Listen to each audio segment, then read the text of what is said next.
This seems to be the way it works.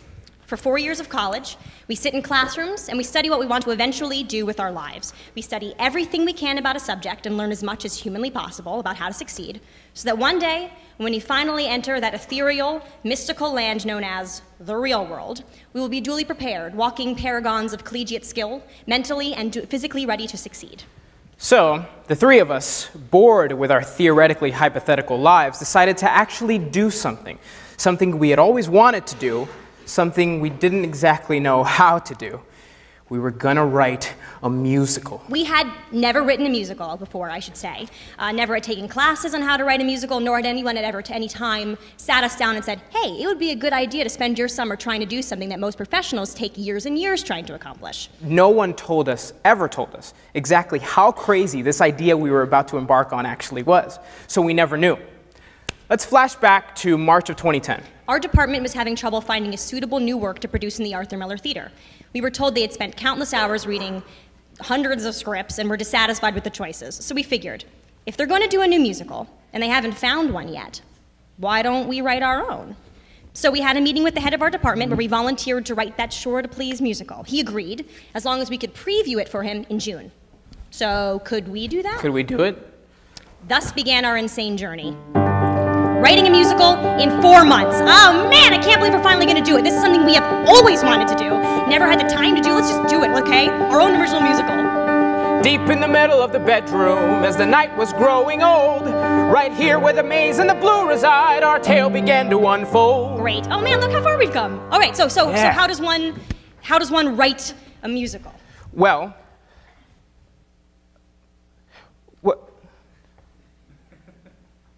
Well, we need a story, yes, right? A story. Carlos, hit me with some stories. You got some good stories. Oh, I was hoping you had a story. I don't. Well, thus went most of our March. Countless nights sleeping, not sleeping, plotting, planning, writing, scrapping it all, building it back up again from the ground until finally we had an idea we liked. And more importantly, we had an idea that sang.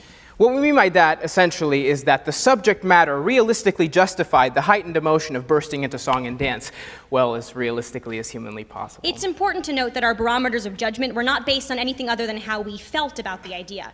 I mean, we all felt good about it. It seemed like the kind of story that we'd want to go see. But we had no idea why, and that's a scary thing to trust.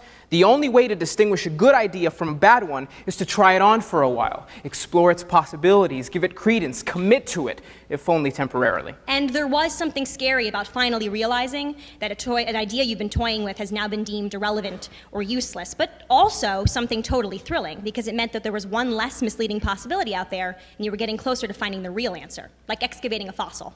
So really, there are no right or wrong answers.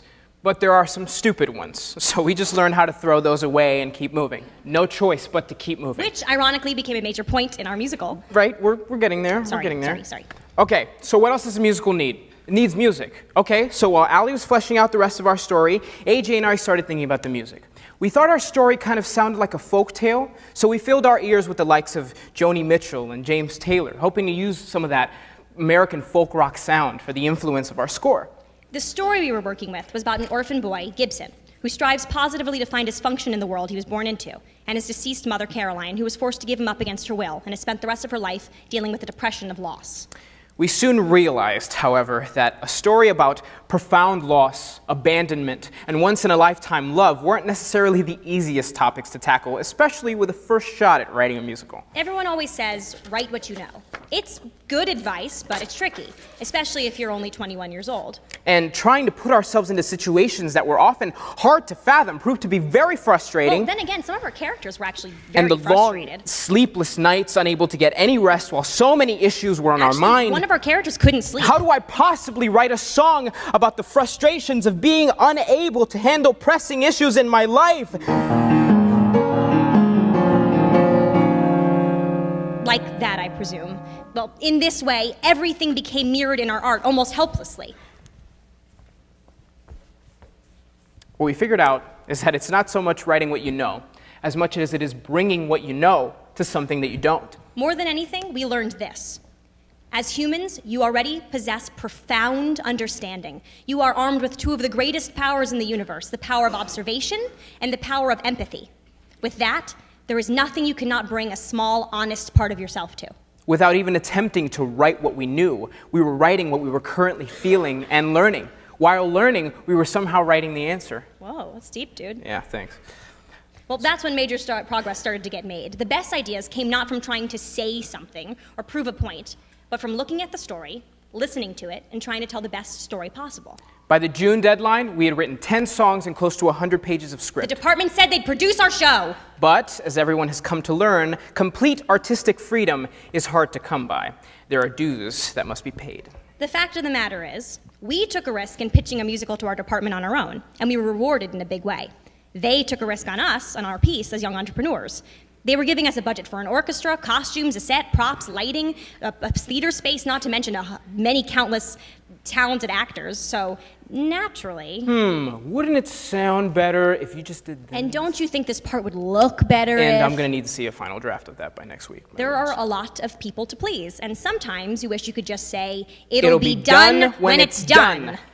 But we learned, being the creator doesn't necessarily mean having total control. Sure, it's your product, but you always have to consider and work with what you're given, whether it's a team of producers who have a set of expectations of their own or an insufficient budget for the orchestra that your score depends on. Success requires confidence in what you think is best for the outcome of your ideas, and sometimes a certain compromise is best.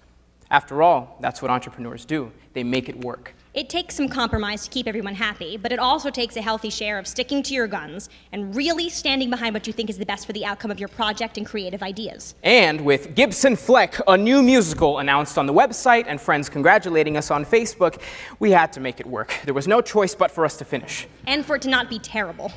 That took keeping our creative team pleased, as well as being as true to our original vision as possible. Naturally, we edited the show up until the day that it opened. Watching the show that night, surrounded by our first ever audience, was a truly incredible experience. It was naked, humiliating, nerve-wracking, and altogether absolutely wonderful. But even as our proudest work was being shown up on stage, surrounded by a kind and supportive audience, sometimes you couldn't just help but cringe and think, that needs to change. But what we learned from seeing our work actually live up on stage, performed by some of the most talented people we know, was more educational and informative than anything a book or even a teacher could have taught us. We were often very kindly told that what we had achieved was far beyond our years or what anyone had ever expected us of able to do. But in all honesty, the only reason we were able to tackle such a daunting task is because we were young, optimistic, and downright stupid enough to try. If we had ever really stopped to truly consider how crazy this entire endeavor was, I think we would have collapsed. I think so. Absolutely. But for now, we're in our early 20s. We're still operating under the delusion that we're able to take over the world. But it's not entirely a delusion. The tenacity and creative spirit required to accomplish something worthwhile is the same now as it will ever be. You write, think, invent, create to connect the dots, letting the idea lead you, unafraid of where it's heading. You can't set limitations on yourself, and least of all on your work. Limiting your work is the most disrespectful thing you can do to it. But on a larger scale, limiting creative opportunity is the most disrespectful thing of all. In many ways, a creative mind and sheer chutzpah should be valued as strongly as pen-to-paper intelligence. We had a crazy idea, and we were lucky enough to find the support of Linda Goodrich in the musical theater department here at the University of Michigan. Whereas many other brilliant ideas sit unseen in dusty hard drives across America. Creative works are, bear with me here, a lot like our orphan protagonist, just looking for a home and for people to treat them kindly with patience and care. And our journey with this musical, with Gibson Fleck, is really just beginning. So we hope to find continued support and self-motivated vigor, especially now that we actually realize how much work there is left to do to keep Gibson Fleck moving forward. We are inseparably bound up with Gibson Fleck. Wherever it goes, so will we. We are now traveling the country with a little piece of art that we can call our own, finding our own way and helping Gibson find his.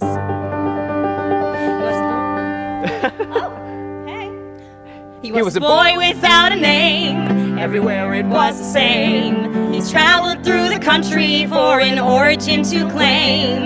The boy without a home had a future set in stone. He knew it in his heart. One day he'd find a home. One day he'd find a home. One day he'd find a home.